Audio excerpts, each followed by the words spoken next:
নমস্কার বন্ধুরা, রাধে রাধে। আমি পিঙ্কি আর আমার ব্লগে আপনাদের স্বাগত। দেখুন সকাল হয়ে গেছে। এই যে মাম্মাই সকাল অনেকক্ষণই হয়েছে, উঠেছে অনেকক্ষণই, ক্লিপগুলো নেওয়া হয়নি। শরীরটা খুব একটা ভালো ছিল না। মাম্মাইকে মা খাইয়ে দিচ্ছে। খাইয়ে দেওয়ার পরে তারপরে এই কাজবাজগুলো করবো। দেখুন কত বাসনপত্র বের করেছি, এগুলো সব মাঝামাঝি করতে হবে, ধোয়াধুয়ি করতে হবে। ঘরটাও পরিষ্কার করব। দেখুন এই ঘরটা, বিছানাটা গুছিয়ে নিলাম। বিছানাটা গুছিয়ে এবার ঘরটা মুছবো। ঘরটা মুছে আমি দুটো ঘরই মুছে টুছে বাইরে বেরিয়ে যাব, গিয়ে স্নান টান করবো। মামাইকে তো মা খাইয়েই দিয়েছে। এই দেখুন বাইরে ঘুরে বেড়াচ্ছে ভদ্রলোক আর মজা করছে, দুধ পাখি। আমি যেদিকে যাচ্ছি ও সেদিকে ইয়ে করছে। দেখুন মুখগুলো কেমন অঙ্গভঙ্গি করছে। স্কুলে যাব, একটু চা খেয়ে নেবো। তার আগে আমি আর মা সব কিছু হয়ে যাওয়ার পর একটু চা খেয়ে মাকে বললো, মা শরীরটা ভালো নেই, ঠান্ডা লেগেছে। কিছুতেই কমছে না বন্ধুরা, জানেন।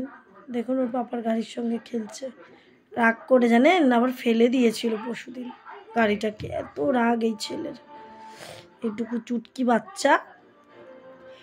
যে মা আর আমি একটু চা খেয়ে নিচ্ছি। চাটা খেয়ে এই যে আমি স্কুলে চলে গেছিলাম, ক্লিপগুলো নেওয়া হয়নি, আবার বাড়ি চলে আসলাম। দেখুন আমার মার এখনও স্নান হয়নি। এবার আমরা রেডি হয়ে একটু বেরোচ্ছি শ্যামনগরে যাওয়ার উদ্দেশ্যে। শ্যামনগর মানে আমার শ্বশুরবাড়ি। এই যে আমি, আয়ানস আর আয়ানসের পাপা। ওই যে দেখুন জুতো পরছে আর বলছে জুতোটা কি নোংরা। বাড়ি ছিল কিন্তু পরিষ্কার করেনি। আমি স্কুল থেকে তাড়াতাড়ি করে এসে কোনো রকম করে অল্প দুটোই খেলাম। একটু কাজ ছিল আমাদের ওই বাড়িতে। রেডি হয়ে গেছি, এবার ওই বেরোবো। মাকে তাই বলছে, মা তুমি এবার কিন্তু খেয়ে নাও, অনেক বেলা হয়ে গেছে।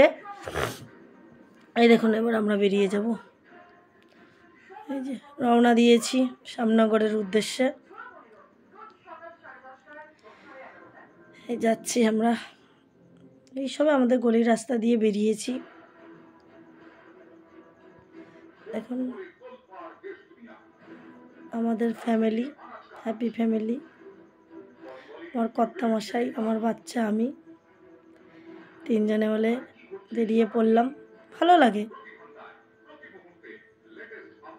এই দেখুন, জানেন তো এনার শরীর খারাপ ছিল কিছুদিন আগে।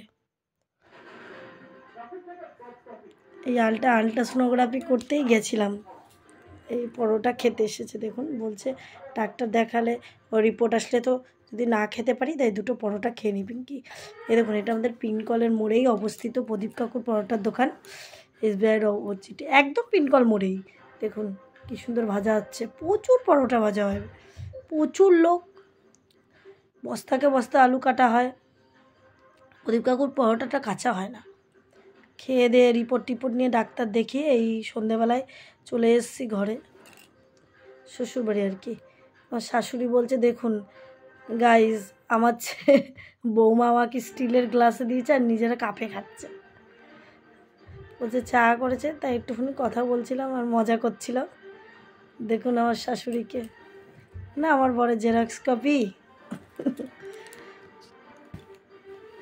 সোনাকে চুপ করে শুইয়ে রেখেছে ওর বাবা, বদমাইশি করছে বলে, তাই ঘুমাচ্ছে না কিন্তু ফোন দেখছে। বদমাইশ ছেলে, খুব দুষ্টুমি করেছে। ওর ঠাকুমা আরও সেই তেল লাগিয়ে দিয়েছে, এই জন্য। তাই আর কি করছিলাম। ওর বাবা রিপোর্টটা এসছে, একটু খারাপ এসছে, ডক্টর দেখিয়ে এসছি, ঠিক হয়ে যাবে। কি বলুন তো, ওর যা কাজ সেই হিসাবে ঠিক মতন না টাইমিংটা মেনটেন করতে পারে না খাবারে, এই জন্য শরীরটা একটু খারাপ করে গেছে ওর।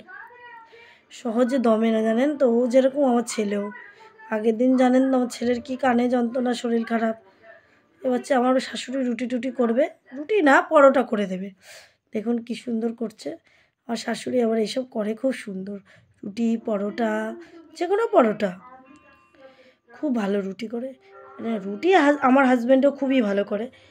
শুধু আমার হাজব্যান্ড, আমার শাশুড়ি বলেন, আমার শ্বশুর যতদিন বেঁচে থাকতো আমার শ্বশুরই রুটি করতো, আমরা খেতাম। তাই আমার শাশুড়ি বলছে যে দেখুন আমাদের একটা ছোট্ট ঘর, কি বলুন তো, আমাদের তো ঘর হচ্ছে আপনারা জানেন কমপ্লিট হয়ে গেছে, আর কিছু দিনের মধ্যেই হয়ে যাবে। তো এখন আমরা একটা ভাড়া ঘরেই আছে আমার শাশুড়ি। দেখুন ও রুটিগুলো করার কায়দা, রুটি না পরোটা, বারবার রুটি বলছি। আমার শাশুড়ি অনেক কিছুই বানাতে পারে, কোনো একদিন দেখাবো। মানে ওনাদের বেলার কায়দাটাই আলাদা, ইয়েটাই আলাদা। আমার শাশুড়ি কিন্তু নন বেঙ্গলি নয়, আমার শাশুড়ি কিন্তু বেঙ্গলি, কিন্তু তবুও ওই বাড়িতে গিয়ে উনি এখন ওদের মতোই হয়ে গেছে। উনি এখন বাংলা কথা ভুলে যান, মাঝে মাঝে বাংলার মধ্যে হিন্দি আর হিন্দির মধ্যে বাংলা আর ভোজপুরি উনি বহুত সুন্দর বোঝে। নমস্কার বন্ধুরা, রাধে রাধে, শুভরাত্রি।